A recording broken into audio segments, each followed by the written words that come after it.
Parece que a algunos no les basta con dar un golpe de estado, sino que le agarran tanto gusto a la práctica que no pasa ni un año y ya quieren dar otro. Algo así le sucedió al ministro de Defensa de Jeanine Áñez, que en los días previos a la victoria electoral del actual presidente boliviano estuvo sopesando contratar mercenarios para impedir que Luis Arce tomara posesión de su cargo.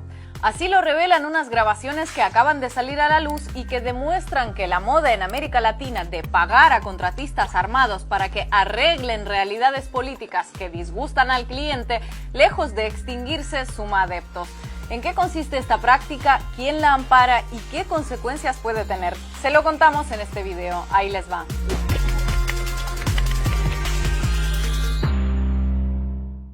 Un extenso reporte del portal The Intercept, respaldado por la grabación de varias llamadas telefónicas y el acceso a una serie de emails, detalla cómo en los días en que Luis Arce fue elegido presidente de Bolivia, el ala militar del ejecutivo de Jeanine Áñez buscó dar un golpe de estado, u otro, según gustos.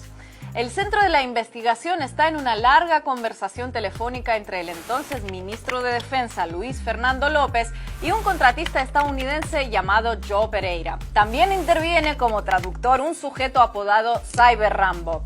Ojo, solo por si acaso, si todo esto les parece sacado de una peli barata de acción, no nos culpen a nosotros ni a The Intercept, sino a los involucrados en la trama. Aclarado esto, prosigamos. En los 15 minutos que dura la llamada principal, el por entonces ministro y el contratista hablan con lujo de detalles del número de efectivos paramilitares que serían traídos desde el exterior para participar en la asonada, del tipo de contrato que se firmaría entre las partes y la logística sobre el traslado de los mercenarios. I can get up to 10,000 men with no problem. I don't think we need 10,000. Es un gran dato. All special forces. I can also bring about 350 what we call LEPs, law enforcement professionals, to guide the police. En la conversación telefónica, el contratista estadounidense se esfuerza en aclarar que el hecho de que las fuerzas militares fueran a embarcar en aviones desde Miami no implicaba de ninguna manera que Washington fuera a estar involucrado. Faltaría más.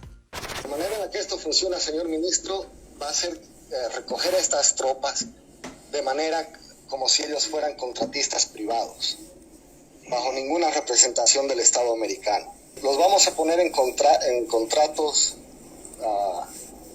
para compañías que ya están trabajando en Bolivia. Son compañías que van a disfrazar el contrato con el personal militar. Excelente.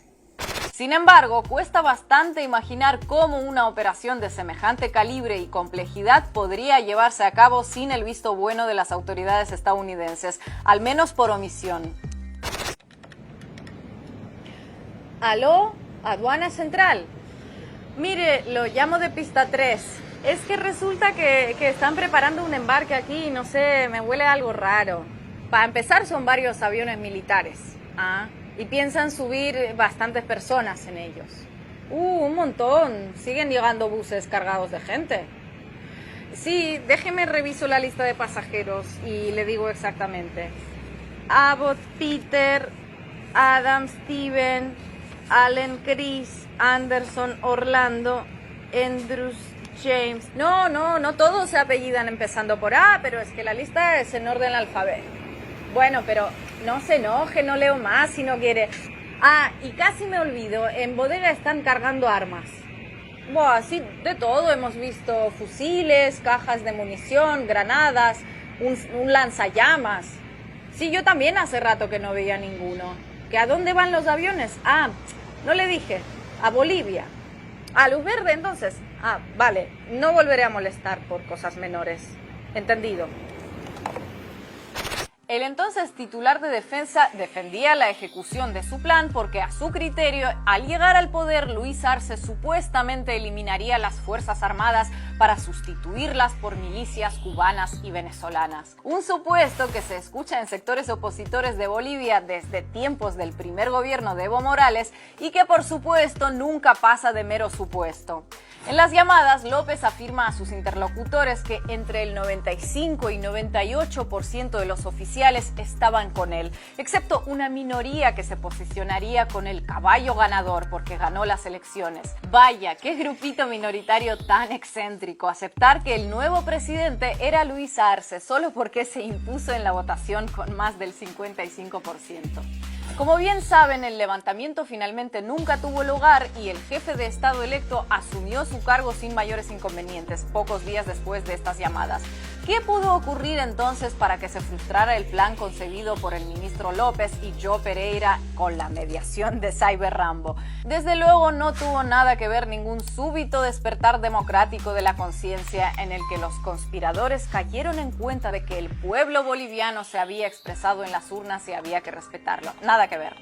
El detonante de que nada detonara fueron los desacuerdos de Luis Fernando López con el ministro de Gobierno Arturo Murillo, que controlaba la policía, sobre el rol que debía jugar esta en la zonada. También pudo pesar el miedo a quedar aislados, incluso en el caso de que triunfara el plan, porque si algunos se dejaron convencer de que en 2019 no hubo golpe, sino nada más que una sugerencia de las Fuerzas Armadas a Evo Morales para que dimitiera, imaginarán cómo un plan con 10.000 mercenarios armados llegados en aviones iba a resultar bastante difícil de presentar como una nueva sugerencia, pero esta vez a Arce. Sea como sea, ese fracaso o miedo al fracaso a la hora de concretar un acuerdo no impidió que López y Murillo huyeran juntos hacia Brasil pocos días antes de la asunción de Arce. Por lo que se sabe, López sigue en Brasil. Murillo, en cambio, siguió viaje a Estados Unidos, donde pensó que estaría más a salvo de las autoridades bolivianas.